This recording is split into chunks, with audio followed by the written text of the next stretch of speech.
Semoga kita semua bisa memaknai arti penderitaan sebagai sebuah berkah. Dan sebelum kita memulai dengan Bame, saya ingin mengajak teman-teman untuk berhening sejenak, untuk menyadari nafas dan berterima kasih terhadap anugerah yang paling besar dalam hidup kita, yaitu nafas kita sendiri. Kita bisa mulai.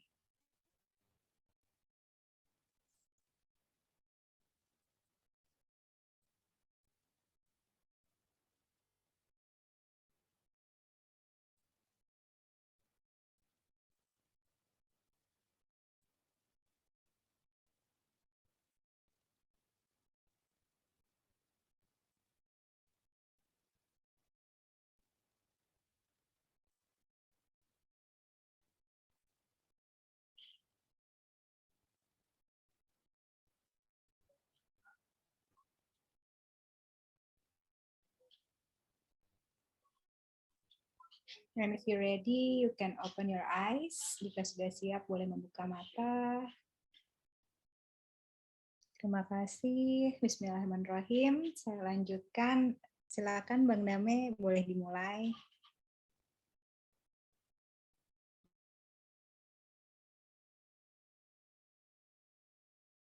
Abang masih ke mute, Bang, maaf ya.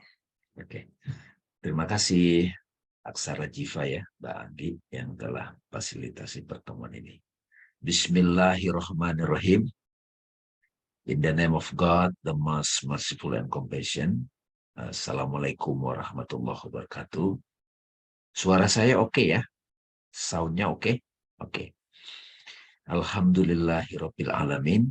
Segala puja-puji kita haturkan kehadirat Allah Subhanahu wa taala. Malam ini kita bisa silaturahim, bertemu dari online. Mudah-mudahan pertemuan ini membawa berkah. Sini hadir beberapa sahabat saya nih ya. Uni Lucy ya, Mbak Juni juga ya di sini ya semua. Semoga pertemuan yang membawa berkah dan kita semua yang hadir di sini dimudahkan untuk dapat hikmah, dimudahkan untuk bisa bersama-sama kontemplasi, bisa langsung tidak hanya memahami pengetahuan tetapi bisa merasakannya. Hormat kita pada guru-guru yang pernah hadir dalam kehidupan kita, khususnya Rasulullah Nabi besar Muhammad SAW.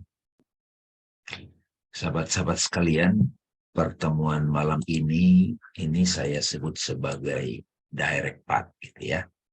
Jadi direct path itu kita tidak hanya diskusi secara intelektual, apalagi berdebat gitu kan. Karena kalau berdebat itu seperti analogi Rumi. 6 orang buta moto gajah.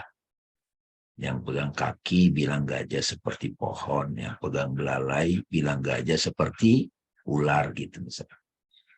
Jadi bukan perdebatan tetapi menyimak sama-sama, berkontemplasi bersama-sama.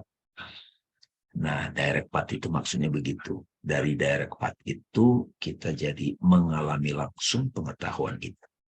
Nah, kita memilih tema, pintu masuknya adalah keluar dari penderitaan kalau di bahasa Indonesia, tapi saya memilih pakai bahasa Inggris itu free from suffering. Bagaimana kita bisa bebas dari suffering gitu, yang sebetulnya secara individu kita mengalaminya, derita ini, sebetulnya secara kolektif pun kita mengalaminya itu. Ini semua sangat dibutuhkan oleh semua orang gitu. Mudah-mudahan malam ini teman-teman bisa bertanya langsung, tidak berbasa-basi gitu. Jadi itu maksudnya. Jadi terima kasih pada Aksara Jiva yang memilih tema ini. Nah, kalau kita mulai sedikit pengantar, kita bisa bertanya kepada kita masing-masing. Karena ini direct path kan. Di mana sebenarnya derita itu? Apakah dia di badan? Apakah dia di tangan? Apakah dia di dompet? Gitu kan kira-kira. Sebetulnya dia di mana gitu. Derita ini penting soalnya biar kita bisa amati, bisa kenali gitu derita itu. cerita derita kan banyak, bisa tentang relationship, bisa tentang pekerjaan, bisa tentang orang yang meninggal gitu kan, bisa tentang utang gitu, apa saja fenomenanya. Cerita tampak luarnya itu bisa bermacam-macam, tetapi derita itu sendiri itu di mana letaknya gitu. Sebelum kita bicara di mana juga kita bisa bertanya, apakah si derita ini benar-benar real apa enggak gitu. Saya menggunakan kata real, bukan kata nyata, karena kalau kata nyata, realitas itu kita selalu menganggap realitas itu fisik gitu. Ya, realitas fisik itu yang kita saksikan di kamar kita, ada sofa, ada lemari gitu. Sebetulnya yang seperti itu bisa disebut juga penampakan gitu. Nampak aja gitu. Kalau kita tidur, maka kita sudah tidak bisa lagi melihat realitas fisik gitu. Pindah ke realitas mimpi kalau mimpi gitu ya. Gitu. Jadi teman-teman, apakah si derita ini benar-benar real gitu? Nah ini yang banyak teman-teman manusia itu tidak menyediakan waktu, tidak melakukan retreat gitu, halwah atau perenungan. Kalau kita sudah tahu nanti realitas derita itu, kita jadi tahu, oh realitas itu ternyata datang dan pergi gitu. Dia tidak permanen gitu. Tapi suka kita ulang-ulang gitu. Suka kita doyan gitu. Misalnya nama derita itu namanya cemburu, gitu, gelisah, khawatir, gitu-gitu ya. Ini kita akan jawab di sini ya. Lalu kalau memang si derita ini real, Mbak Juni ya, ada di mana, eksisnya di mana gitu. Ya gitu ya. Nah, kadang-kadang saya suka merenung juga tuh, kambing itu atau ayam itu menderita nggak sih gitu. Orang gila itu nggak menderita lagi loh teman-teman, dia nggak. Kalau kita lihat di jalan orang gila, apa ya, ODGJ istilahnya sekarang ya. Orang gila udah gitu ya, itu ya. Jadi udah nggak menderita gitu. Bayi gitu, menderita nggak sih dia? Ya, jadi ini kita mau renungkan. Lalu kalau saya coba ajak teman-teman kepada kebijaksanaan klasik atau kuno atau ancient tradition, terutama dari India ya, dari India, di India itu bisa dirumuskan realitas hidup itu ada lahir, terus lalu berproses, ada tua, terus ada pengalaman sakit, terus mati gitu. Ya enggak? Sederhananya gitu, gitu. Jadi ada lahir sebagai awal, terus ada mati. Nah, dalam proses ini, di perjalanan ini kita mengalami tua, sakit gitu ya. Nggak bisa ditolak meskipun ada anti-aging gitu. Pasti tua, itu sakit juga pasti gitu. Ada yang sehat. Tapi ada juga kenyataan hidup mati gitu. Ya, di dalam perjalanan ini kita sering mengalami derita. Ya, ada yang senang juga, bahagia gitu. Jadi kira-kira ya. Nah, terus dalam proses realitas hidup yang kita alami ini, kita mencapai ya yang kita anggap sebagai pencapaian dunia. Nah, di dalam tradisi di India, spiritualitas India, khususnya Buddhism, semua bentuk pencapaian dunia itu dikenal namanya dukkha. Makanya duka, istilahnya duka ya, suka, duka. Duka, itu asal katanya dari situ. Duka itu sebetulnya apapun yang pencapaian dunia itu tidak pernah membuat kita puas. Kayak nggak puas. Wah, semoga suami saya begini. Tahu-tahu nggak sesuai apa yang menjadi ekspektasi. Nggak puas, jadi derita. Jadi sifatnya dunia itu duka gitu. Nggak pernah bisa bikin puas. Nah, karena itu kalau ini selalu kita alami, gimana kita melampauinya gitu. Ya, apalagi kalau kita lagi sakit gitu. Kalau di Islam misalnya, segala kehidupan dunia, dunia ya, dana dunia, beda dengan bumi ya. Kalau bumi itu kan earth, fisik. Kalau dunia itu world. Dunia itu sebetulnya drama sebetulnya. Kadang suka disebut juga samsara gitu. Siklus gitu. Kalau di Yunani suka disebut universe. Mereka lebih melihat ketidakteraturan gitu. Nah, semua manusia mengalami, tapi tidak betul-betul mau duduk untuk memeriksa.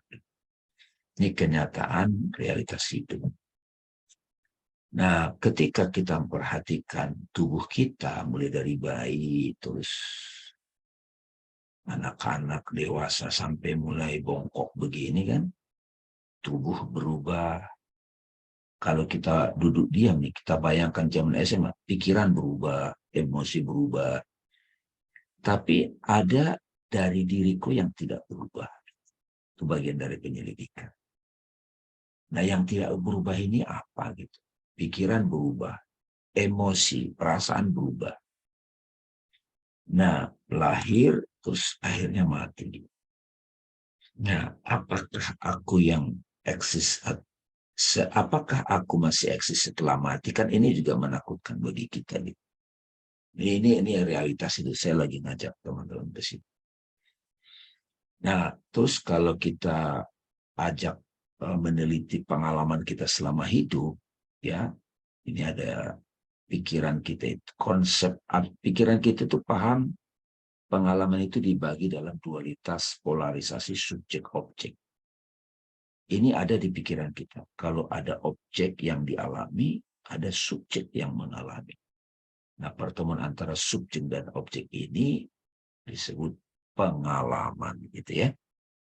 Nah, kalau kita teliti semua pengetahuan kita itu based on pengalaman. Ya gitu ya Pak Juni ya. Semua jenis pengetahuan kita itu based on pengalaman.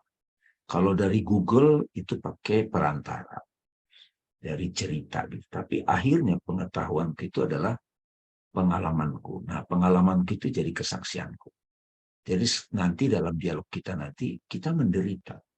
Saya jadi tahu apa itu derita. Ada di mana dia itu. Aku mengalaminya. Tapi kok belum bisa keluar ya dari situ gitu kira-kira ya. Nah, pengalaman itu ya kalau di bahasa Arab namanya alam. Alam gitu ya. Makanya kita sebut ngalamin gitu ya. Alam itu pengalaman akhirnya jadi ilmu gitu. Nah, kalau di bahasa Inggris kan itu known gitu, yang diketahui. Ini semua objek selain diriku. Badan, gitu kan kita ngalami badan, sakit pinggang, pegel-pegel. Kalau pikiran ada pengalaman mengingat gitu ya, perasaan. Nah, world ini kita lihat kamar kita itu pengalaman juga tuh.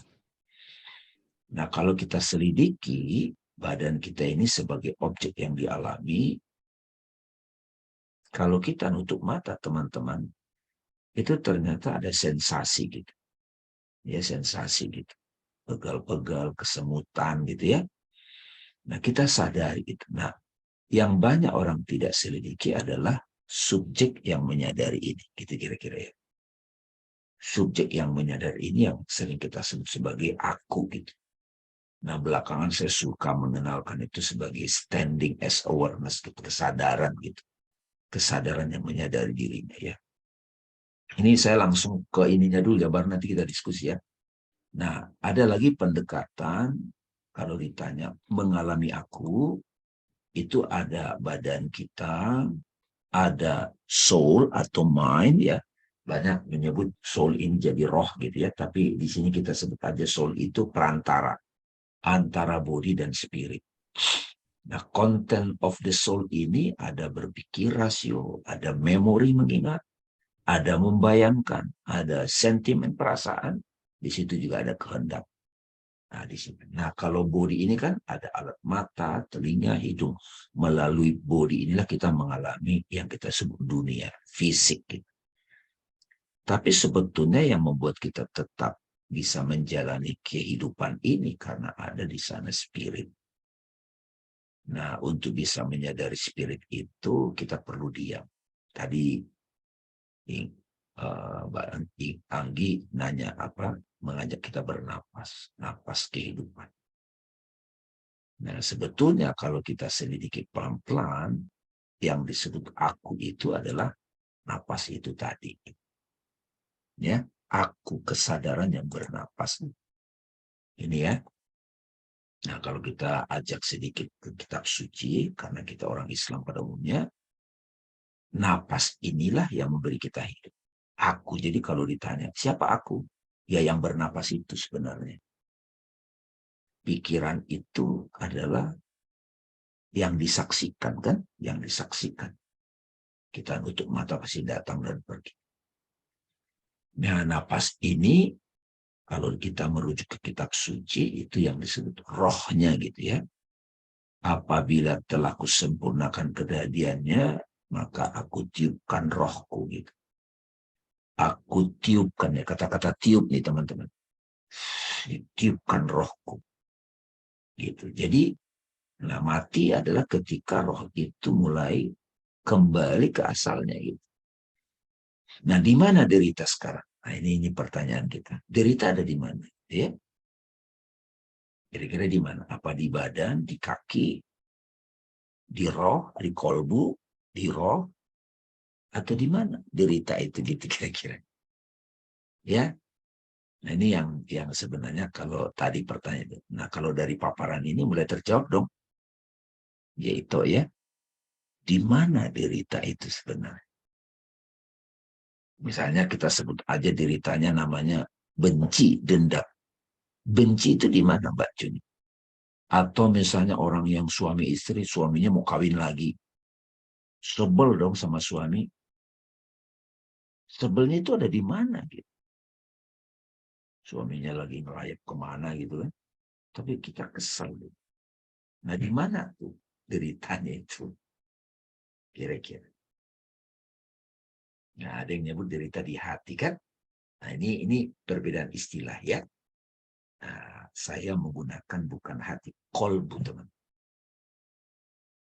Nah, sering orang menyebut itu hati. Saya tambahin dikit ya, supaya teman-teman dapat lagi. Ini udah sering saya sampaikan di beberapa pertemuan. Kalau kita buat lebih detail ya, lebih detail, di jasmani dan roh kan, antara jasmani dan roh ini ada saya nyebut tiga nih, tiga derajat. Ada nafsu, ego, jiwa rendah. Ada akal yang bisa ngoreksi dirinya. Ada kolbu dia yang baru ada roh. Gitu ya. Jadi orang sebut derita ada di hati. Nah yang mana nih maksudnya? Ini apa ini gitu. Nah kalau sekarang saya nyebut derita ada di mana? Jiwa rendah ini, ego. Ini derita ada di sini. Derita itu sebetulnya asalnya dari ego.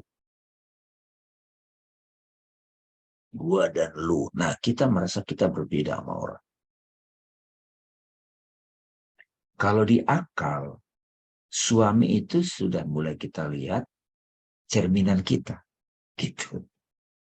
Kalau kita ngelihat orang nyebelin, kita sebelah mana, jangan-jangan itu salah satu cerminan wajah kita. Nah, kalau di kolbu di sini kita udah diam, nggak ada derita. Nah, pengalaman kolbu ini yang saya suka sebut itu pengalaman hening. Nah, indahnya dalam tradisi Islam ini dibuat detail, teman-teman. Nah, kalau yang ego rendah, nafsu rendah itu namanya nafsu amarah. Ini dalam diri kita, pikiran, perasaan, memori yang masih suka memaksakan diri sama menyalahkan. Ada tuh di diri kita memorinya, perasaannya, kehendaknya. Ini namanya nafsu amar. Kalau merasa tidak berdaya, itu jiwa yang lemah. Aduh mau ngomong gimana ya. Kalau kita berbuat salah, kita menyesal. Mencela diri, merasa tidak berdaya. Merasa paling menderita di dunia. Itu nafsu lawang. Nah derita ada di sini teman-teman. Bisa bentuknya memori, perasaan, imajinasi. Silakan deh teman-teman selidiki. Kalau ini belum diajak naik atau belum dimurnikan, ini nongol terus tuh dalam berbagai macam drama.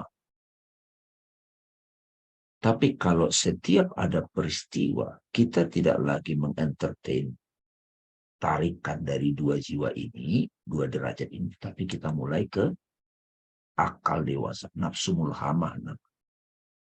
Jiwa yang terinspirasi positif negatif. Dia mulai introspeksi, ngaca dia. Nah, Mbak Juni, 1, 2 ini nggak mau ngaca nih. Benar nggak? Pokoknya lu yang salah. Nah, gitu. Kok gue salah mulu sih, Mbak? Gitu, itu lawang. Kalau ini, kalau diingatkan dia, benar juga ya omongan dia. Nah, kalau kita masuk lagi ke dalam, kita mulai kontak. Nah, disinilah gunanya meditasi, tafakur. Nah, kalau kita sudah di sini, diam hening, nah ini yang dipanggil. Ya ayat Tuhan nafsul mutmain. Wahai jiwa yang tenang. Pertanyaannya sekarang, memori kita koleksinya banyak yang mana? Saya pernah dulu disakiti misalnya 10 tahun lalu. Itu masih memori nafsu ammaroh, lawamah, mulhamah, atau mutmainnah. Saya melihat masa depan nanti 2 tahun lagi, yang mana nih? Nah, ada lagi kalau yang mau lebih dalam, dia sudah ridho gitu. Jiwanya sudah ridho dengan apapun yang terjadi. Nah, di sini saya suka sebut, gimana caranya keluar dari derita? Acceptance, ridho aja apa yang ada. Cuman untuk nyampe ke ridho itu kan susah. Jadi kalau saya ditanya nih, gimana caranya supaya keluar dari derita? Ridho. Untuk sampai ke ridho gimana? Nah, itu. Disitulah kita perlu proses suluk perjalanan, meditasi, self-inquiry, mengamati diri, direct. Ada orang-orang tertentu karena dia sudah mahir mengambil hikmah dari banyak peristiwa apapun, dia diridhoi Tuhan nih. Dia sudah diridhoi roh gitu. Nafsu mardia, diridhoi. Nah, dia bisa menginspirasi, memberkati orang malah. Makanya banyak orang ketemu kiai, ketemu orang suci, minta didoain. Karena apa? Karena kehadiran dia itu bisa menginspirasi, memberkati. Tapi ada juga ustadz, pastor, misalnya, tapi dia masih di level bawah ini. Nah, kalau mau sempurna, di nafsu kamilah, jiwa yang sempurna. Jadi ya teman-teman, nah ini saya kasih referensi beberapa tradisi. Tadi ada Buddha, terus ada tradisi Sufi, ada Vedanta gitu ya. Nah, sekarang setelah kita, bagaimana caranya keluar dari derita ini? Melihat peristiwa itu tidak sekedar peristiwa, tapi mulai melihat peristiwa itu sebagai pertanda. Bisa begitu kalau mau. Tanda-tanda Tuhan bisa. Ya, tanda-tanda Tuhan yang mengajari kita. Sign of God, ayat-ayat. Nah, kebanyakan orang belum siap. Kalau kita sudah bisa melihat tanda-tanda Tuhan, kita akan bisa melihat itu keindahan wajah Tuhan ngajarin kita. Pandemik ini bisa jadi wajah Tuhan. Kita mesti disentak kadang-kadang. Baru sadar. Gitu ya. Saya kira ini Mbak Anggi pengantar dari saya. Kita langsung saja supaya terjadi direct path. Dan insya Allah semua jenis cerita manusia, drama-drama yang berulang-ulang, itu bisa disikapi dengan cara ini. Sometimes saya nyebut ikro, kadang saya nyebut self-inquiry gitu ya, Mbak Juni. Ya. Mbak Juni pernah chatting ke saya, mudah-mudahan kalau ini kesempatan, kalau mau nanya silakan, kalau merasa nyaman ya, kalau misalnya kurang nyaman, nanti silakan bisa kontak saya secara pribadi juga boleh. Ini kira-kira gimana caranya keluar dari derita, gitu ya. Silakan nih, Mbak Anggi mau langsung atau gimana? Ini ada Mbak yang raise hand langsung. Mbak Rahesti yang mau langsung bertanya, silakan Mbak, boleh? Ya. Boleh. Silakan. Ya, Assalamualaikum warahmatullahi wabarakatuh. Silakan. Ya, Assalamualaikum warahmatullahi wabarakatuh. Tas, saya mau nanya tentang apa namanya? Kan Ustadz pernah menjelaskan ya tentang kalau apa tadi who am I, terus pernah menjelaskan juga tentang apa namanya self happiness. Di situ kan ada yang saya perhatikan kan ada acceptance, kemudian enjoyable sama alertness kalau nggak Ya, salah gitu. iya, iya, iya, betul. Ya. Terus kalau misalnya pertanyaan saya adalah apa namanya, kalau self happiness itu apakah itu selalu identik dengan kemerdekaan diri seseorang? Ya, oke. Masalah banyak orang itu sebetulnya tidak mengenal dirinya. Semua orang bisa mengatakan saya tahu diri saya, tapi nggak clear. Teman-teman misalnya kayak misalnya, apakah yang teman-teman saksikan di laptop ini adalah aku? Sebenarnya bukan. Secara fisik teman-teman menyaksikan gambar ngoceh di situ, layar itu. Pardamia, ya kan? Dinamain pardamia. Tapi sebetulnya teman-teman bisa menyadari bahwa ada seseorang yang berbicara dari ruang kerjanya di sana, di Jakarta. Nah, terus ditelusuri siapa itu yang bicara, ya kan? Ya mungkin teman-teman kasih labeling seorang guru, seorang ustadz tadi. Mbak Prahesi nyebut seorang guru. Oke? Nah, jadi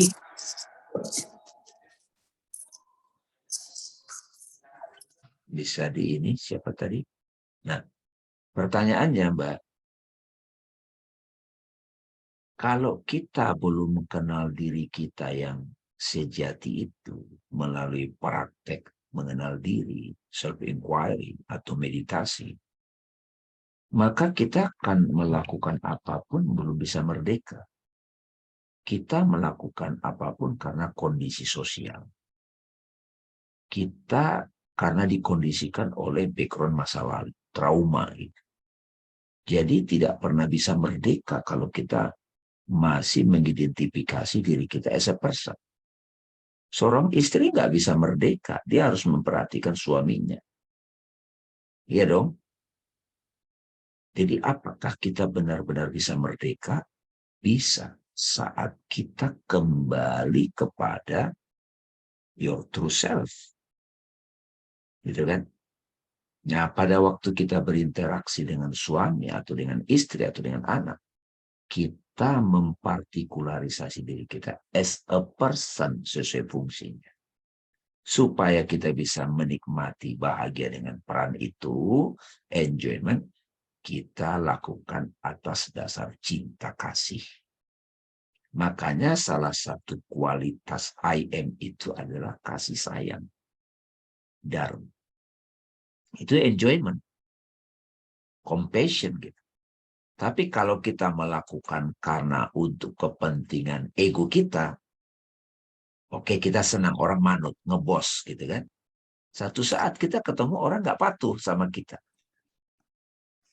Gitu ya Mbak Pras ya, para Hesti ya.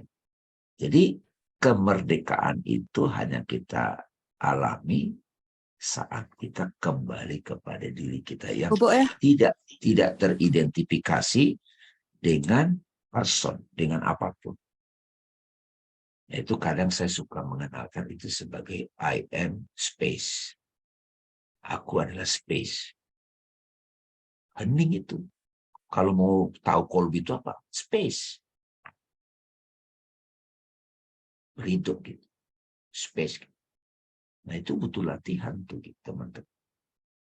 Makanya kenapa saya selalu memberikan fondasi dari menghadapi apapun itu dengan basic perspektif tahu diri gitu siapa. Nah, kalau misalnya Prahesti misalnya di sini, kan sering ngomong I am. What do you mean? Apa sih yang kamu maksud dengan aku di situ? Aku istri itu sudah dibatasi oleh sebuah rules. Ya nggak?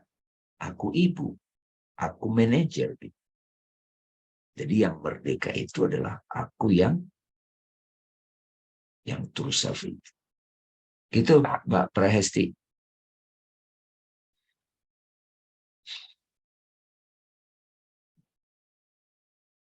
Gimana Mbak Prahesti, apakah menjawab? Ya, jawabannya.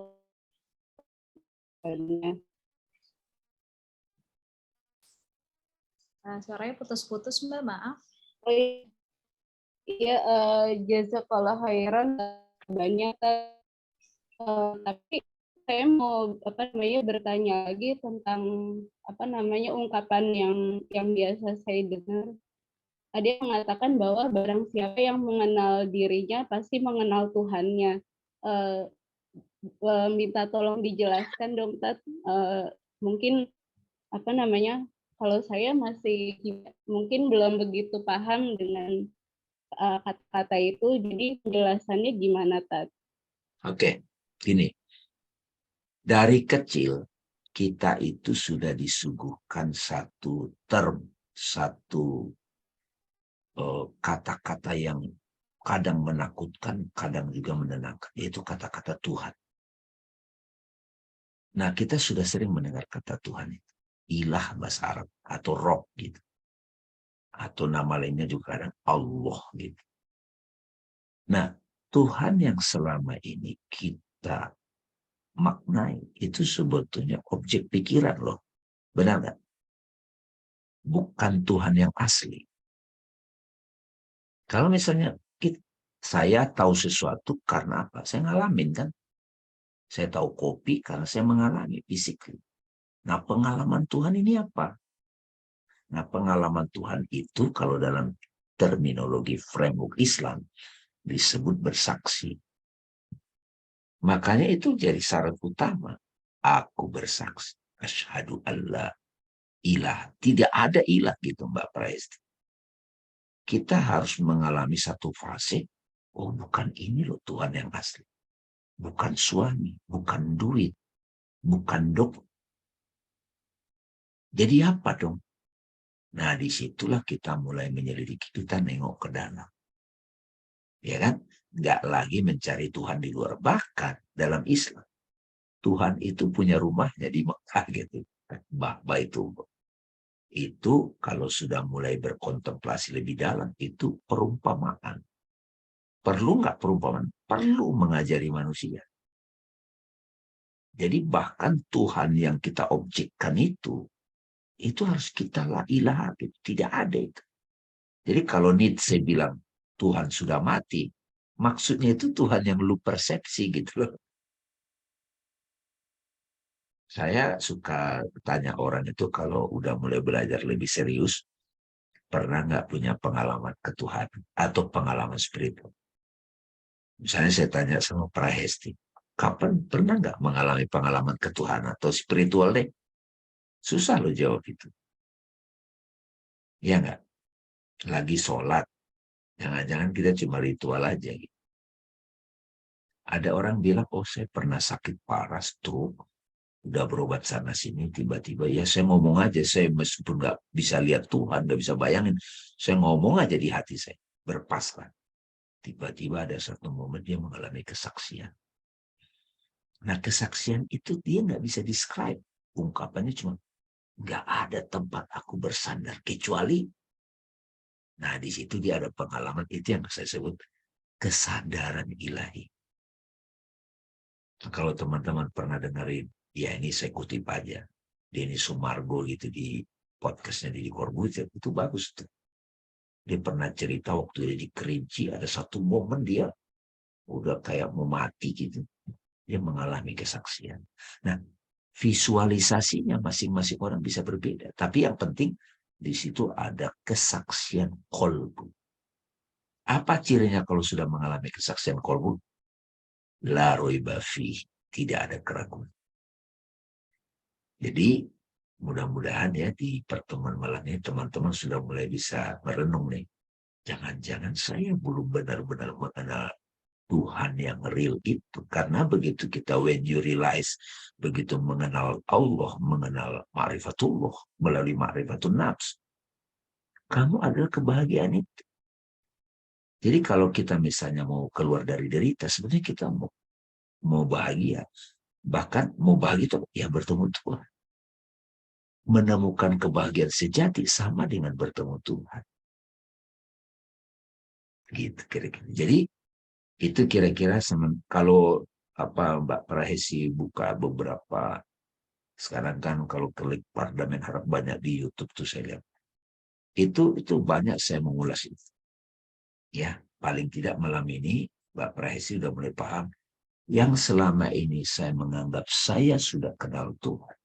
Itu baru makna objek mental. Makanya la ilaha illallah. Nah, illallah itu sebetulnya sudah jadi pengalaman, realization. Sehingga bisa zikrullah. Nah, kalau sudah bisa zikrullah, derita apapun yang datang, zikrullah. Zikrullah itu bukan cuma nyebut. The higher meditation, Mbak Anggi ya. Puncaknya meditasi adalah I am. I am. Gitu. Nah, disitulah man arufa nafsahu faqad arufa rabbahu. Gitu ya, Mbak Prahesi ya. Jadi mudah-mudahan Mbak Prahesi nanti ditakdirkan bisa bertemu sahabat spiritual yang bisa juga jadi guru, membantu menemani sehingga mengalami itu. Saya sih berharap kalau memang dialog begini itu bisa terjadi gitu. Tapi pengalaman saya juga memberitahu, memverifikasi, kadang orang belum ready. Nah, pertemuan kayak malam ini sebenarnya glimpses, percikan-percikan untuk ke situ. Silakan Mbak Ambar.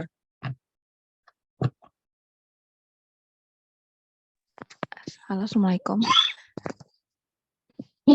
Silakan. Bang Dami, ini aku mau tanya untuk pengalaman aku sendiri sih. Jadi kan aku kan juga lagi mulai coba-coba belajar untuk pemulihan trauma sama ya coba-coba mulai jalan belajar spiritual. Nah, dan gitu aku tuh mulai kayak jadi tuh kayak aku tuh kadang-kadang tuh suka muncul celetukan di kepala sih, kayak celetukan tentang kematian gitu. Jadi kayak misalkan aku lagi pagi-pagi ngucapin afirmasi tuh, aku ngomongnya apa, tapi kayak di dalam belakang kepala atau di hati atau apa tuh suka nyeletuk, mati gitu misalkan, nanti kamu bla bla bla bla bla akan mati, maksudnya tuh, lebih sehat atau apa gitu. Terus kayak misalkan aku lagi kayak kemarin misalkan aku lagi baca buku cerita aja kayak misalkan mengenai, oh ya ada keluarga yang miskin yang tidak punya makanan sama sekali bla bla bla dan si celetukan itu tuh muncul lagi kayak, oh ya nanti kamu juga bakal kayak gini loh gitu. Pokoknya tuh munculnya tuh secara tiba-tiba dan ke hal-hal yang menurut aku kayak sedikit lumayan aku takutkan gitu sih Bang. Nah terus tuh aku aku kan pernah dengar kalau kekuatan pikiran kan kuat banget tuh. Jadi makanya aku tuh Ambar, ya. Kalau misalnya nih sekarang ya. Ya. Sekarang nih now.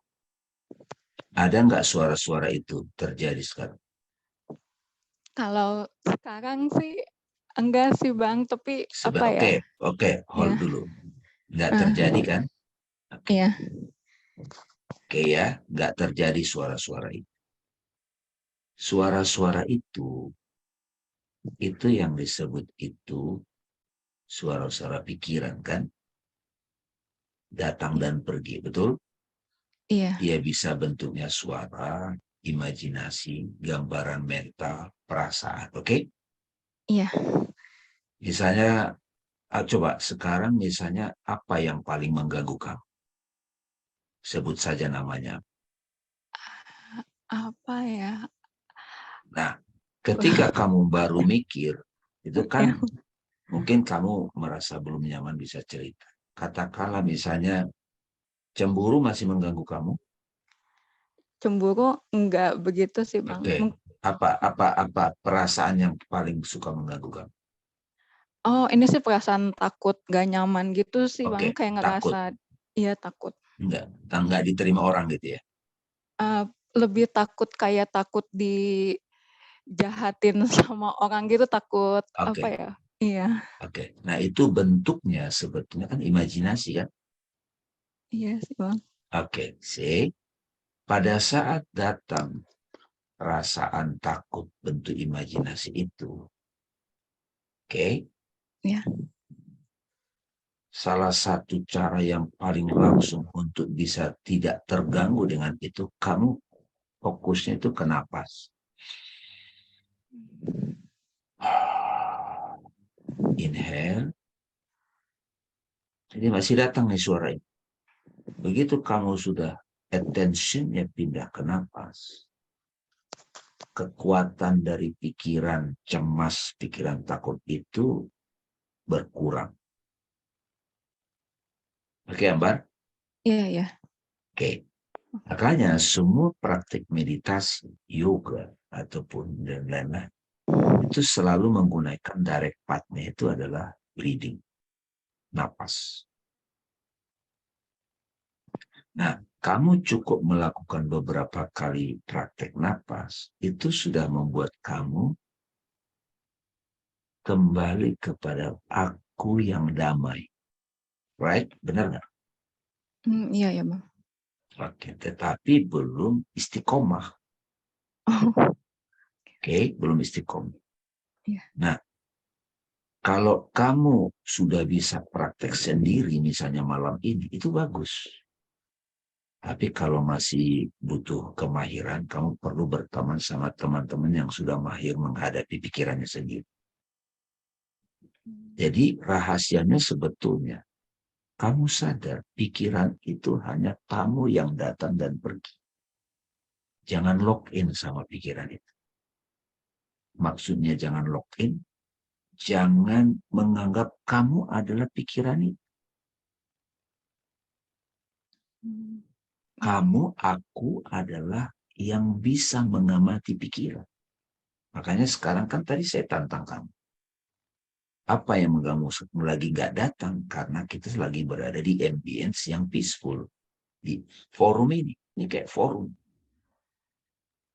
Ya.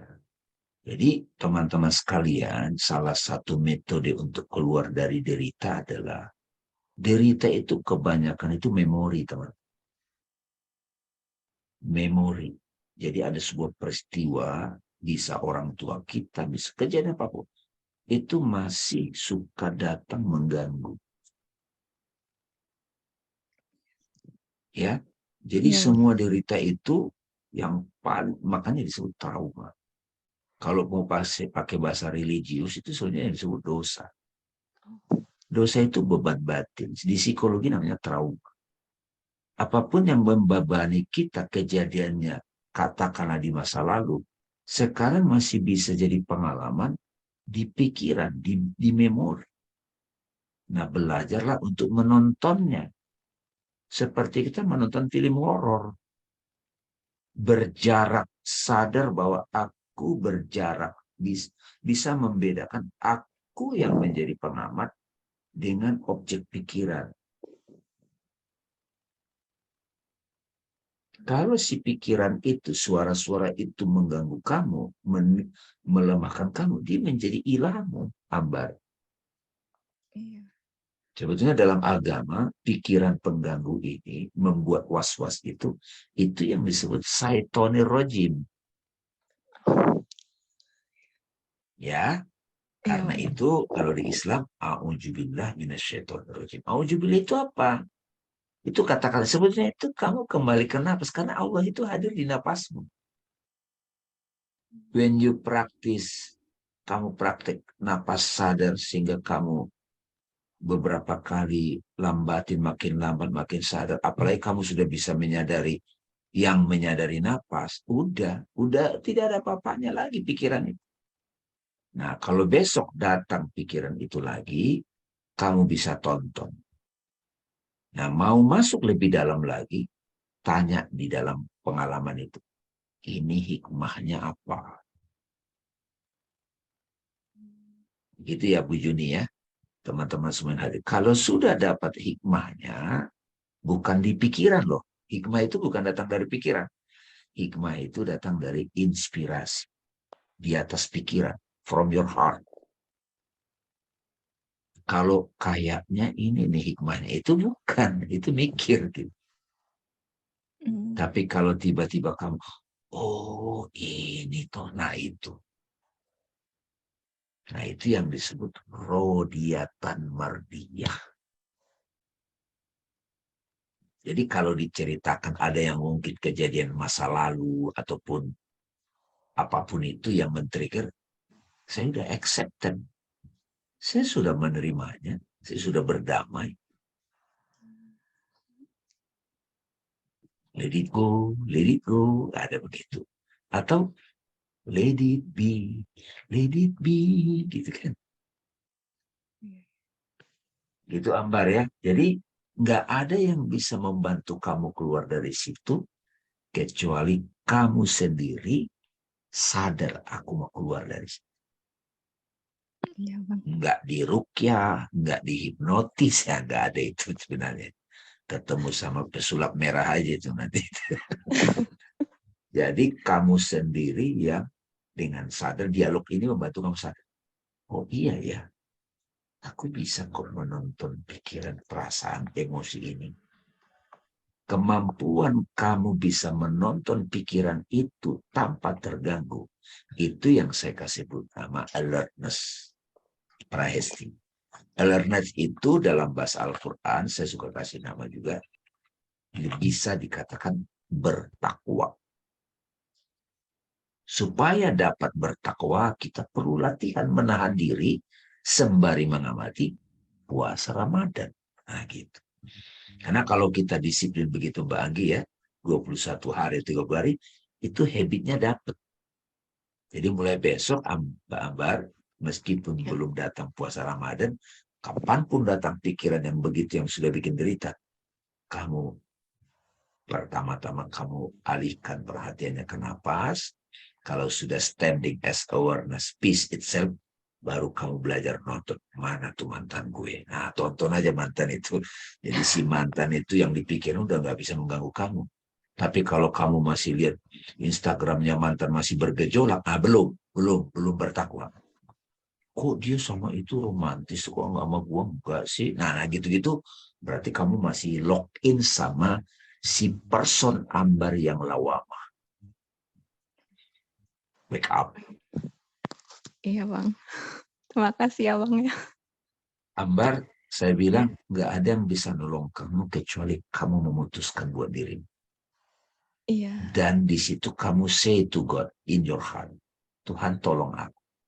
Begitu kamu berkata begitu, datanglah pertemuan malam ini. Aksara Jiwa, no coincidence. Sebenarnya forum-forum seperti ini bagian dari orkestra semesta. Saya percaya yang hadir di sini 20 orang, itu adalah orang-orang yang disinkronkan untuk mempertajam batin kita. Karena biasanya derita-derita ini datang dari orang-orang dekat, gitu. Iya. Bisa anak, bisa mertua, bisa ibu, suami, aduh diri. Nggak bisa jaim. Oh, gue udah oke, nggak bisa. Aksara Jiwa kalau udah bikin acara gitu, maka namanya juga Aksara Jiwa kan. Mudah-mudahan ya Anggi ya, setiap orang yang ikut kelas Aksara Jiwa itu udah ready, siap-siap untuk itu. Di sini kita teman-teman tidak hanya belajar dari sosok pembicara, si Pak Damian, tapi justru dari pertanyaan-pertanyaan juga kita bisa belajar. Apakah saya pernah melewati pengalaman Ambar tadi sama Prahesti? Oh sering banget. Makanya udah latihan. Oke Ambar? Oke, Bang. Terima kasih banyak ya, Bang ya. Kamu jangan ragu-ragu kontak ya, DM ya. Sip. Oke, siap. Terima kasih, Bang. Sekarang boleh dengan Mbak Lucy, habis itu nanti setelah Aduh, Mbak jawab. Lucy ini Ito saya ini. Silakan Mbak Lucy. Silakan Mbak Lucy, boleh. Itoku. Ito Iya, Dames. silakan. Kak, aku manggilnya Kak Ilya apa Mbak Anggi ya? Aku bingung apa Ito Dames bilangnya Mbak Anggi. Aku taunya Kak Ilya. Karena Bang Dame tahu aku juga orang Batak, ini manggilnya Anggi. Selamat malam. Terima kasih sekali untuk guru aku, Ito Dame, yang sudah menemani perjalanan aku dalam kehidupan ini selama 5 tahun lebih ya, Ito Dame ya. Dan betul, betul. keberkahan yang sangat luar biasa. Dan aku juga dipertemukan dengan Kak Ilya lewat belajar hening, meditasi, terutama meditasi waktu itu aku kena banget yang full moon gitu. Wah itu sensasinya sangat luar biasa. Terima kasih ya Kak Ilya. Nah, dalam kesempatan yang sangat luar biasa, aku ingin sebenarnya sih bukan bertanya, tapi ingin memastikan kembali aja Ito Dame dan Kak Ilya. Aku tertarik sekali dengan pernyataannya Ito Dame yang melihat derita sebagai sign of God gitu, karena memang hidup itu kan mau dibilang kita bisa ngerasain derita itu sebagai sesuatu yang tadi sudah disampaikan itu Dame itu sebagai ego ya, tetapi kita juga bisa melihat bahwa derita itu adalah sebagai sign of God. Nah di sini aku tergelitik gitu itu Dame, karena begini. Kembali ke sebuah ayat di dalam ayat suci itu ada yang mengatakan haji watang kembalilah engkau dengan ridho dan ikhlas kepada Tuhanmu. Ini kan kita selalu sering dengar kalau misalnya ada yang meninggal gitu. Tapi sebenarnya dengan pelajaran Ito Dame selama ini gitu, kita diajarkan untuk menyadari nafas itu sebagai kita kembali lagi masuk ke dalam journey within kita gitu, sehingga kita bertemu dengan sang aku gitu ya, di dalam diri kita sendiri gitu, di dalam ruh kita, kolbu kita. Berarti itu kita tuh bisa menjadi jiwa yang tenang itu nggak perlu harus mati secara fisik ya. Misalnya kita karena derita itu adalah sign of God, terus kita sadar gitu karena kita menggunakan nafas kita, karena nafas itu adalah jangkar atensi di mana kita bisa menyambung diri kita yang sekarang ini dengan dia yang ada di dalam diri kita sendiri, bukan dia yang di atas gitu, padahal sebenarnya ada di dalam diri. Jadi itu sebenarnya kita bisa setiap waktu merasakan jiwa yang tenang itu dan kita kembali kepadanya gitu ya. Itu ya, aku cuma mau memastikan saja ini. Oke, Terima makasih kasih. Ito ya. Pertanyaan sekaligus sharing sebetulnya memastikan. Saya ingin memulai dari ini Ito, mengenai ini.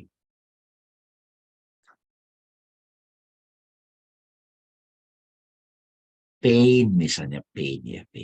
Pain itu kan terkait dengan fisik. Misalnya sakit pinggang ataupun kena cancer atau apalah gitu. Badan kita menderita pain ya. Jadi pain itu kadang diidentikan dengan fisik. Tapi ada orang badannya sakit, tapi batinnya tidak menderita loh. Kenapa? Karena dia sadar melalui sakit itu ada yang tidak seimbang dengan tubuh saya. Misalnya lapar. Lapar kan sebetulnya kita pain di perut. Tapi ada orang yang bisa menyikapi lapar itu, bahkan ada puasa, malah dia bisa olah itu menjadi satu pembelajaran untuk tidak lagi terikat pada badan. Jadi makna salah satu yang disebut pain, fisik sakit itu, oh saya nggak balance. Kapanpun teman-teman merasa sakit fisik, itu ada yang tidak balance physically.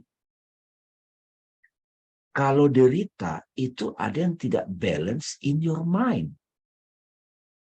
Karena itu kita butuh pengingat gitu. Nah, kalau kita sudah punya perspektif terhadap sakit dan derita di pikiran itu sebagai pertanda agar kita mulai menjaga keseimbangan, bagus dong. Bahkan dalam konteks yang global, ketika kita melihat penderitaan ataupun fenomena di sebuah negara, perang, sakit, kelaparan, itu secara kolektif ada yang tidak seimbang. Tapi kita masih tanya, apakah kita ada kapasitas untuk berkontribusi atau kita hanya menonton dan mendoakan? Jangan juga sok jadi pahlawan, pingin ngurusin Palestina, Ukraina, segala macam. Siapa kita gitu. Jadi salah satu makna itu adalah tanda. Ya kalau disebut tanda dari Tuhan, oke, nggak apa-apa. Tapi sebetulnya, saya nggak balance gitu. Jadi orang ateis pun, ya sebetulnya nggak ada orang ateis itu. Ya itu kan mentality aja. Sekarang kan anak-anak muda suka katanya agamanya stoik gitu kan. Karena mereka alergi sama dogma-dogma agama yang memecah belah masyarakat. Jadi di situ aja udah dapat itu. Misalnya tagih utang mulu orang, itu lagi tidak balance secara finansial. Dia perlu duduk diam kan untuk menjaga keseimbangan. Maka berkaitan pula dengan apa? Dengan pikiran. Jadi pain itu pertanda sign fisik tidak balance. Derita itu kan nama-namanya banyak. Dendam, benci, kesel, cemburu. Ini nggak balance. Karena itu we need derita. Kita butuh derita mengingatkan kita. Dari situlah Jalaluddin Rumi melihat tauhid pada derita. Derita itu adalah pintu masuknya cahaya. Gitu sampai begitu. Kalau di Al-Quran, inna ma'ala usri usra, fa inna ma'al usri usra kan? Bersama kesulitan itu ada kemudahan. 2 kali diingatkan. Sungguh bersama. Kadang terjemahnya dibalik. Kalau guru saya bilang bersama. Bersama racun itu ada anti racunnya. Gitu. Coba kalau kita sudah kacamatanya begitu kan jadi beda. Nah, saat saya sadar itu sign of God, pelan-pelan nanti saya akan bisa berkomunikasi dengan Tuhan yang menyampaikan pesan melalui derita itu. Ini yang disebut ikro kan? Makanya kayak tadi saya sebelum mulai sama-sama Mbak Anggi bilang, wah sudah mulai lebih cepat kita kembali gitu. Kembali ke center gitu. Meditasi tidak harus duduk diam begini lagi. Meditasi itu, napas sadar itu sudah meditatif prayer ya. Sudah mulai mindfulness kalau istilah orang sekarang. Zikrullah. Jadi gitu. Itu ya. Jadi tapi jangan nantangin, nanti sok-sokan gitu. Begitu datang saya tahu juga ya cerita perjalanan itu nggak mudah bagi orang pada umumnya ya. Nah, ada satu lagi tambahan itu. Semakin kita makin intens menyadari diri kita roh, kita bukan badan ini, pelan-pelan nanti kita akan menyadari nggak ada kematian yang hakiki. Roh nggak pernah mati. Jadi kalau ada orang sedihnya, deritanya, karena ada seseorang yang dicintai meninggal, ternyata begitu kita sadar, kita masih bisa ketemu kok. Ini benar nih teman-teman. Nabi Muhammad sebagai substan tidak pernah mati kok. Nah, kalau kita ketemu orang, ada saudara meninggal apa, ada sedih, ya kita menyesuaikan diri. Jangan, gak ada mati kok, jangan sok-sokan juga. Gitu. Tapi beneran, roh tidak pernah mati. Apa yang lahir masih ada expire. Tapi roh gak pernah mati. Nah, salah satu cara aku menampil abadi, misalnya, katakanlah si Dame ini, ya bikin konten begini ya Mbak Anggi ya. Ini nanti ada yang jadi YouTube, ada yang dipotong-potong jadi TikTok, ada apa segala macam. Jadi saya salah satu bersyukur dengan pandemik ini, kalau ada orang nanya saya sesuatu, misalnya kayak Mbak Juni kan, ya Mbak Juni ya, Mbak Juni tonton dulu 2 YouTube ini, nanti kalau ada yang kurang ngerti, kita diskusi, saya bilang. Jadi sosok aku sebagai yang mengajar, katakan gitu, atau sahabat spiritual, sudah nongol dalam bentuk digital gitu. Ya. Dan kalau kita membutuhkan pengetahuan ataupun inspirasi, kalau kita ngomong tulus, itu pasti dikirim Tuhan. Pasti. Rezeki juga pasti. Saya juga sekarang, teman-teman, saya mau proyek banyak, ya Mbak Anggi ya. Dikasih Tuhan, tapi amanah nggak? Jadi puyeng nggak dengan itu? Jadi saya lihat-lihat juga kesiapan saya. Ini aja kadang seminggu IG Lab 4 kali ya, 3 kali gitu kan. Tapi masih enjoy. Kalau nanti sudah mulai terlalu sibuk, nanti datang tuh sakit pinggang lah, kebanyakan duduk lah, jadi pain kan. Makasih Tuhan, Engkau kirimkan derita ini, pain ini, agar aku kembali balance. Begitu. Jadi derita duka itu pasti selalu ada. Tapi sikap kita terhadap itu sudah jadi nggak lagi kemerungsung gitu loh. Tapi ada orang kayak ngotot, nah itu ego, silakanlah menderita dengan itu. Dan itu asik, hidup ini lama-lama surga yang dijanjikan selama ini di agama. Sudah kita alami, saksikan now. Baik fisik, surga fisik maupun surga imajinal. Hubungan saya sama Itolusi itu ada hubungan yang sangat indah. It's love itself. Iya nggak? Jadi kita jadi tahu tuh, oh ini frekuensinya di mana. Oh ini bidadari. Bidadari itu kan wajah feminimnya Tuhan. Wajah lembutnya Tuhan. Jadi kita dikasih tahu nggak harus disentak gitu loh. Itu namanya udah ketemu bidadari gitu loh. Tapi kadang kita sadar harus disentak. Ya bidadarinya lagi galak gitu. Bukan bidadari namanya gitu. Ya, jadi sosok beauty yang indah di imajinasi kita, yang juga manifest dalam bentuk form fisik, membantu kita sadar pada Allah, that is bidadari. Nah, jadi sekarang bisa kita tahu nggak pastikan bidadari kita. Tapi kalau ada kita dengar, oh poligami istri ke satu itu mengizinkan istri kedua, oke, dapat bidadari, ya kalau dia ridho, kalau kagak neraka itu. Bilang aja masih doyan gitu kan, doyan ini. Jadi surga, taman surga itu sebenarnya banyak taman kan, taman beauty gitu. Apalagi itu sudah bisa ngeliat derita itu beauty. Wah, itu udah surganya udah permanen itu. Gimana caranya kita ngeliat beauty pada kasusnya Freddy Sambo coba? Misalnya gitu kan. Nah, itu butuh pandangan agak kontemplatif. Bukankah dengan kejadian itu jadi banyak penyelarasan, keseimbangannya enggak? Jadi berbenah dong Polri-nya, benar kan? Sama semuanya begitu. Thank you itu. Alhamdulillah. Kasih. Terima kasih. Mau hati godang semuanya. Saya mau membacakan ini Bang Dame, pertanyaan-pertanyaan yang ada di chat. Ya. Salah satunya adalah dalam Islam cara untuk kontemplasi atau untuk bisa mendengar suara kolbu itu bagaimana? Karena dalam melakukan prakteknya suka bingung. Kan udah sholat terus dilanjutkan merenung lagi atau bagaimana? Pertanyaannya. Ya, thank you ya pertanyaan ini.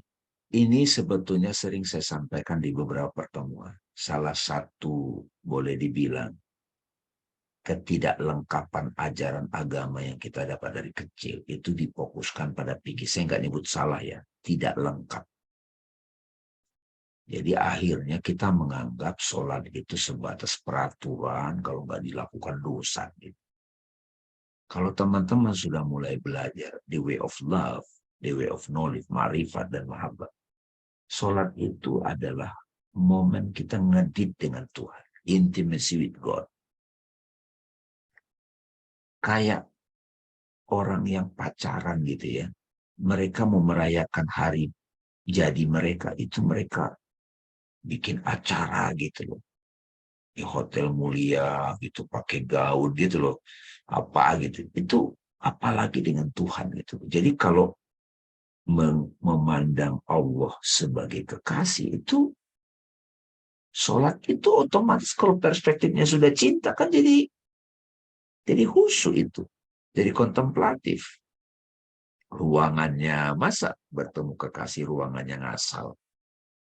Sholat, gelar saja ada depan TV, ada yang nonton bola, masa begitu?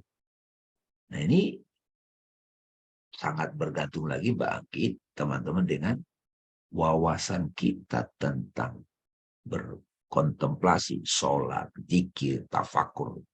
Mengingat Allah itu masih sebatas peraturan-peraturan.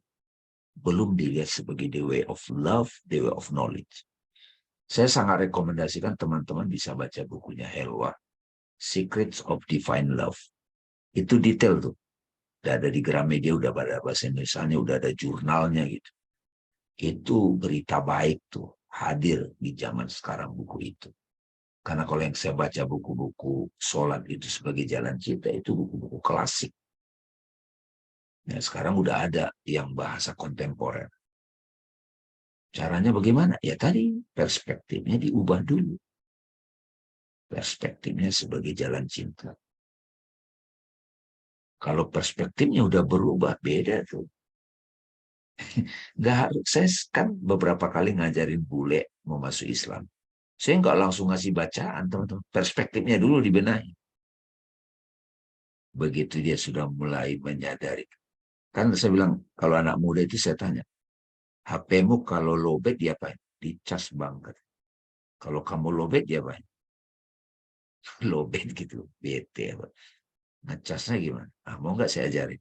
Nah itu, wudhu dulu, sholat. Nah, jadi dia tiba-tiba ketika kamu, Allah, dia kamu pasrah pada yang maha besar. Ah, pasrah itu kan enak kan?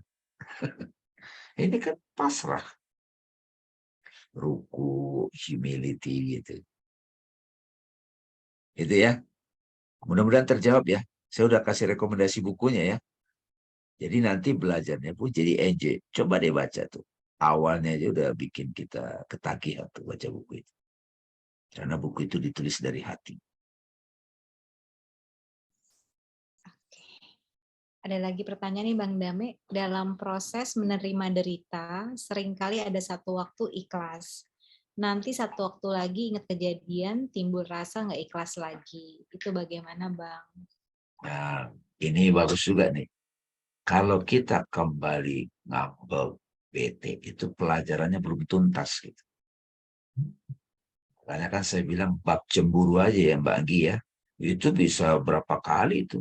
Cemburu level 1, cemburu level 2 sampai nggak cemburu lagi gitu. Ya kan? Karena sudah beyond gitu. Jadi kalau masih datang cerita berulang, misalnya dalam relationship, kok dia gitu lagi sih sama aku? Padahal sih udah baik sama dia. Nah ini kan pertanda nggak ikhlas nih. Masih pakai ekspektasi. Jadi kalau kita berbuat baik pada orang, berbuat baik aja. Bahagianya kita bukan dibalasnya. Bahagianya kita karena kita sadar sang kasih sayang itu memakai saya untuk membantu orang. Itu perspektifnya begitu. Saya pernah mengalami teman-teman, ayah saya meninggal. Adik-adik saya 3 sama ibu semua tinggal dengan saya. Kakak-kakak saya itu punya urusan sendiri. Itu ada satu masa Mbak Anggi, saya merasa itu beban. Tapi waktu itu saya sudah ada intuisi, makasih Tuhan, aku dikasih amanah. Sehingga aku ada kesempatan menjadi jalan kasih sayangmu untuk orang tua dan adik-adik saya. Until now. Begitu sudah berubah perspektif, itu nggak jadi beban lagi. Nah, di kantor-kantor saya juga ngasih sharing begitu. Dari waktu kerja di bank dulu juga saya bilang, kok kerja sih cari duit sih. Kerja, itu kan umumnya orang kerja cari duit kan. Saya udah ngasih tau kalau saya ngasih training itu enggak gitu, saya coach cuma. Kerja itu kamu punya potensi ilahi. Kamu bantu orang melalui itu. Dan semua kebutuhan akan dipenuhi Tuhan. Pas. Karena kalau kita kerja karena serakah, udah banyak itu menderita. Banyak harta menderita loh. Nah, nanti bisa kita bahas juga tuh Mbak Agi. Bagaimana kita dalam pekerjaan itu. Karena banyak orang derita di pekerjaan. Politik, kantor, relationship. Begitu kita sudah bisa memandang, bisa menjalani, melakoni pekerjaan sebagai dharma. Oh, udah.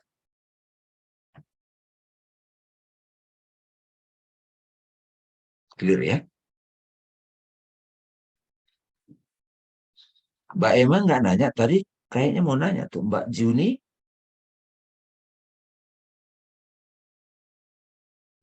Mbak Juni dari kemarin mau nanya tuh. Nanti aja sendirilah. Agak private gitu ya. Iya. Agak private. Iya, nanti Iya deh. sendiri.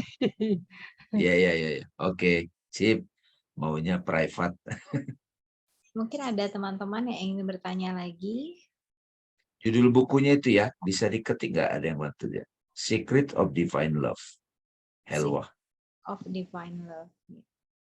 Udah ada kok di Gramedia. Kalau mau lagi ada buku bagus ini nih. Judulnya Karma nih. Bagus nih, kapan-kapan nih. Kita bahas nih Mbak Anggi ya. Boleh. Keren nih. Karma, karena cerita berulang banyak orang. Nggak kelar-kelar. Ila mungkin mau bertanya, Ila.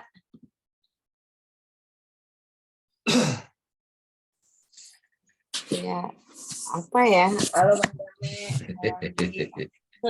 Assalamualaikum. Waalaikumsalam. Ila.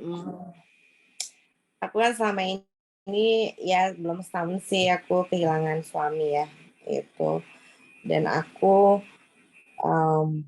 sebenarnya masih struggling juga sih untuk batin aku gitu. Ya nggak mungkin aku di batin aku Bang Dame, aku selalu nerapin aku nggak akan pernah ngelupain dia gitu. Tapi memang kalau dibilang ya ikhlas, mungkin aku sebenarnya belum ikhlas banget kali ya gitu. Karena buat aku tuh ya aku cuma selalu mencoba berpikir positif kayak ya udah, I have to move on itu sih sebenarnya gitu. Jadi mencoba juga menerapin di batin aku untuk selalu, ya Allah berikan saya keikhlasan, bukan untuk melupakan, tapi untuk menjalani hidup saya bersama anak-anak lebih ke depan lagi. Ya, untuk hidup aja sih, itu sih Bang Dame gitu. Oke. Thank you. Terima kasih, itu penting banget. Mbak Illa begini. Ya, mudah-mudahan malam ini sahabat-sahabat yang merasakan hal yang sama dapat substansinya. Coba misalnya kalau Mbak Illa saya tanya atau teman di sini, saya mencintai suami saya, masih hidup misalnya, masih hidup dengan badan. Dia pergi ke kantor, kehadiran dia, keberadaan dia sangat membuat saya tenang. Gitu. Sebetulnya yang bikin kita tenang itu kehadiran jasmaninya. Atau dia sebagai manifestasi cinta of God buat kita.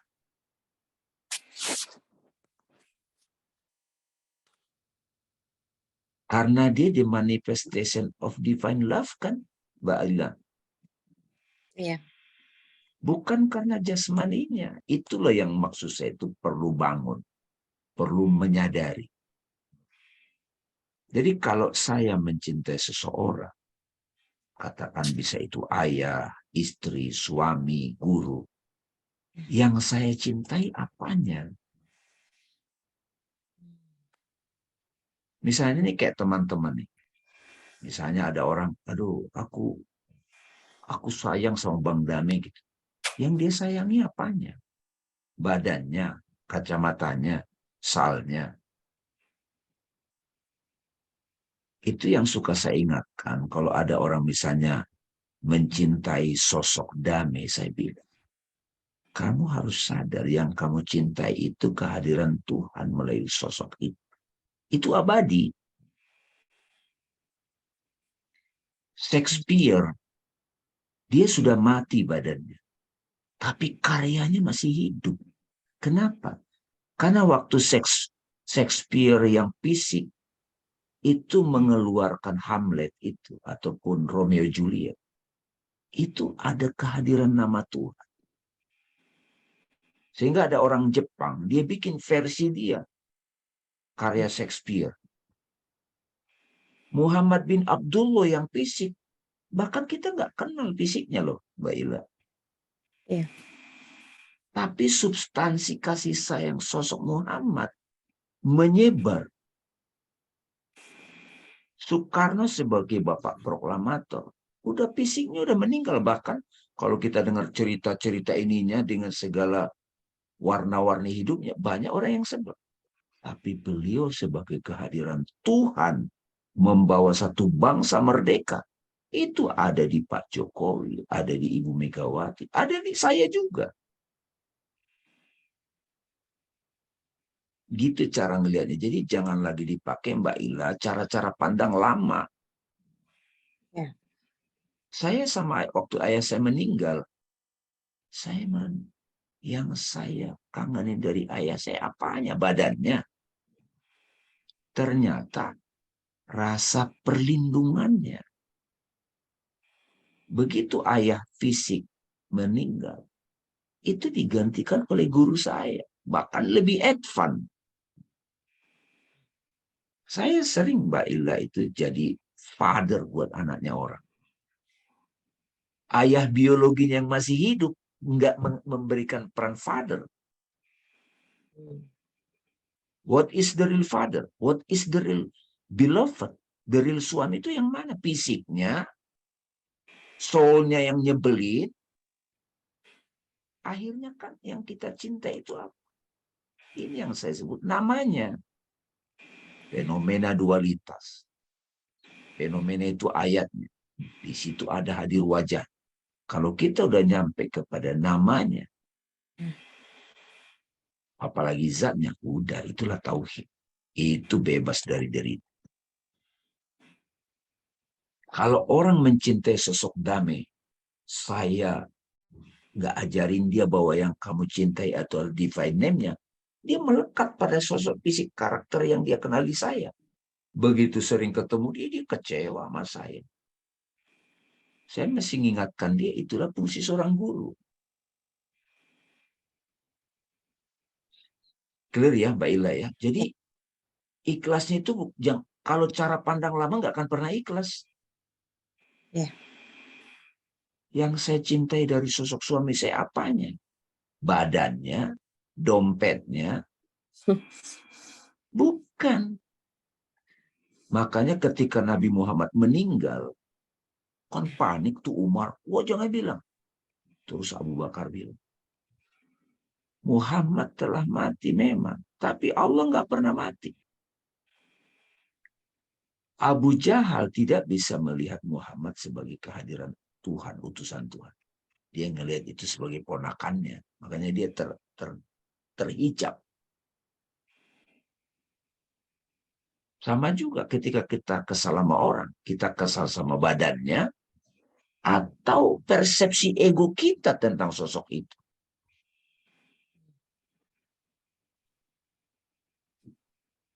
Kan masih ada orang di chapter yang masih kesal sama sosok lain. Saya kok udah baik sama dia 20 tahun, kok dia mengecewakan aku. Hati-hati, ini jangan-jangan my ego nih. Kan saya sudah bilang, ketika sudah hidup itu bosan, hidup itu perlu naik, itu dikeoskan tuh hubungan. Harus naik level. Siapapun di sini teman-teman yang lagi ada masalah dengan relationship, apakah itu masih ada badannya hidup atau yang udah meninggal, itu kita lagi diajak naik level. Jangan stuck di situ. Hijrah itu maknanya bukan jadi nggak jilbab jadi jilbab, bukan itu kan. Hijrah itu naik level kesadarannya. Mudah-mudahan nanti dalam proses kontemplasinya Mbak Ila itu akan dapat tuh gitu. Karena saya juga mengalami itu. Sama seperti saya mengagumi guru saya. Kan saya punya ekspektasi jauh seperti ini. Begitu saya seminggu sama dia, wah kok dia begitu. Apalagi kalau tahu gurunya itu juga main cewek juga dia rupanya. Nah loh, gitu. Begitu saya merenung, kan, yang saya kagumi apanya? Ya. Wajah Tuhan yang hadir melalui dia. Itu abadi. Iya. Insya Allah paham. Sip, mantap. Makasih Itu Bang. very thank you, Ila. Ya, insya Allah Bang ya, insya Allah. Sama kayak gini, Ila ya. Ada Ya. orang misalnya ketemu Pardamen yang 10 tahun lalu. Terus dia Ya. ketemu sekarang nih. Dia kesal sama saya. Saya diam aja, kok dia kesal ya. Nah dia pasti ketawa tuh. Dia sebenarnya kesal sama personalitas Pardamennya yang dia persepsi. Saya udah tinggalin tuh. Udah nggak ada itu, udah mati tuh. Nggak Iya. move on juga dia itu gitu. Akhirnya saya nggak attract sama dia. Iya. Itu kan pikiran dia. Saya udah kemana, dia masih di situ. Iya. Paham Bang, paham Bang. Sip, alhamdulillah ya. Itu Paham, mencerahkan itu salah satu cara keluar dari derita. Iya, ya. Alhamdulillah sih, makasih Bang Dame. Paham aku, dia masuk. Ya, Ya. sama dengan Mbak Ila itu ke papa juga loh, ke bapak ya. Iya. Ya pasti ada saya juga mengalami dengan bapak, dengan apapun nama sosialnya, guru lah, suami lah, istri lah, apapun namanya. Ya. Yang kita cinta itu bukan suami loh, divine love yang hadir melalui sosok. Divine love. Ya. Kalau kita belum bisa menyaksikan divine love di situ, udah. Ya. Insya Allah Bang. Insya. Sip, alhamdulillah. Ya. Makasih Bang Dame. Thank you. Ada lagi nih Bang, kalau masih berkenan, ada satu pertanyaan. Apakah benar kalau alam semesta ini benar-benar bersinergi dengan kebaikan atau keburukan hati kita? Dan bagaimana penjelasan tentang istilah you are what you think? Apakah itu berarti apa yang terjadi dalam kehidupan kita selalu selaras, mungkin ini maksudnya? Oh, seirama dengan frekuensi batin kita. Saya mulai dari ini dulu. Realitas, dualitas baik buruk itu ada dalam persepsi pikiran teman-teman. Ya, ketika gunung meletus dalam konteks pemahaman dua pikiran itu disebut keburukan, bencana lah. Tapi dari sudut pandang Tuhan itu sebenarnya keseimbangan alam. Ya, jadi saya suka kasih analogi kalau pertunjukan dunia ini pasti Anggi paham nih, disebut sebagai pertunjukan drama. Kan dunia ini permainan dan senda gurau. Ada protagonis, ada antagonis. Nah di situ protagonis menganggap ini yang salah gitu.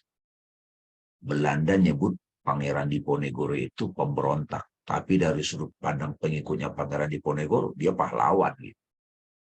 Hitler itu bagi Nazi dia pahlawan gitu.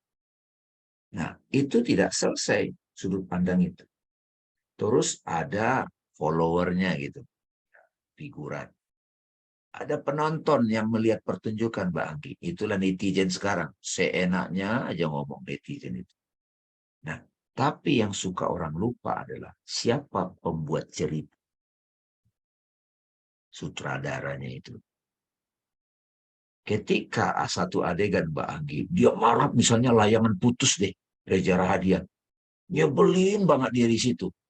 Sutradaranya tepuk tangan. Waduh, actingnya keren banget. Bikin orang sebel gitu. Karena memang itu tuntutan dari perannya gitu. Jadi yang bisa melihat semua dualitas ini juga bagian dari adalah keindahan. Itu adalah mata sutradara. Tauhid. Kan dia yang bikin cerita. Bagaimana supaya kita bisa terhubung dengan mata sutradara, mata kolbu, silent. Itu yang disebut mutmainah dulu, baru kita lihat. Oh, dulu saya bangkrut, itu kan keburukan waktu itu. Tapi setelah saya lihat dengan mata kolbu, wah itu indah banget. Cerita-cerita sukses orang yang berhasil itu kan justru yang indahnya cerita-cerita gagalnya. Nah, jadi kalau saya mikir buruk akan ada keburukan, itu masih beroperasi di dualitas tuh. Naik ke atas. Jadi di atas itu, saya tidak menggunakan istilah berpikir positif. Kalau ada positif, berpikir negatif kan. Saya lebih mengatakan, derita itu pun bagian dari beauty. Cuma nyamar.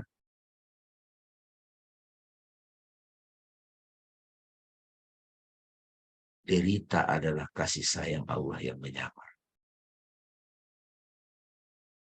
Bisa jadi quote. Nah, ada satu kisah Nabi Isa sama pengikutnya. Itu lagi melihat bangkai keledai. Busuk dong. Pengikutnya bilang, aduh busuk bau. Kayak kita ngelihat ada orang nyebelin lah. Busuk bau. Tapi mata cinta Nabi Isa atau Yesus Christ itu ngelihatnya bagus banget giginya. Gitu. Giginya masih bagus, Anggi. Gitu. Jadi bukan menganggap bangkai itu jadi indah, bukan. Ya orang busuk ya tetap busuk. Tapi dari cerita itu, aku masih bisa melihat gigi keledai yang masih bagus. Nah, itu seninya hidup tuh.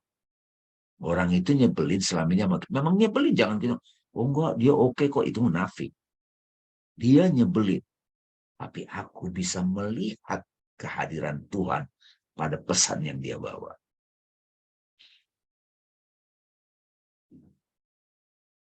Itu kan perlu humility, rendah hati tuh, baru bisa menyaksikan. Nah, kalau udah bisa ke situ itu yang nanti akan kita pahami apa yang disebut conversation with God kan. Seperti bukunya Neil Donald Walsh itu kan, Conversation with God, itu kan dia hidupnya terpuruk tuh. Nah, dalam keterpurukan itu dia bisa menemukan dialog dengan Tuhan. Jadi teman-teman, mudah-mudahan nangkap ya.